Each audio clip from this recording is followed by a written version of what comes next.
Ассаламу алейкум. Бүгін өте дәмді, ауызда еритін сочный творожный пирог жасаймыз.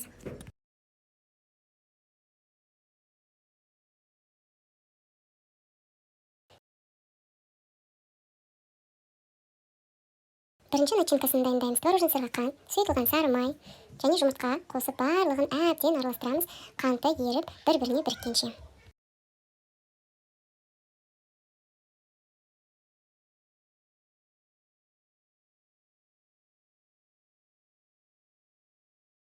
Әрі қарай тестасын дайындаймыз. Қант, бір штук жұмыртқа және де ұн қосып барлығын жұмсақ етіп араластырамыз. Дайын болған тестамызды холодильникке жарты сағатқа салып қоямыз.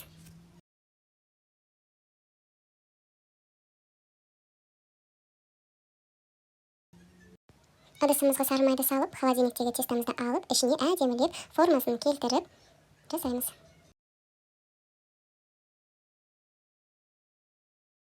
Формасын келтіргеннен соң вилкамен тесіп шығамыз. Сонда асты піседі.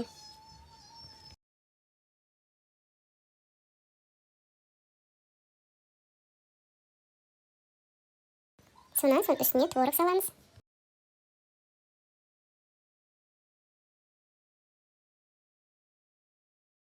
Үстін әдемілеп біркелкі етіп тегістеп, духовкаға 180 градусқа 45 минутқа пісіріп аламыз және суытып жейміз.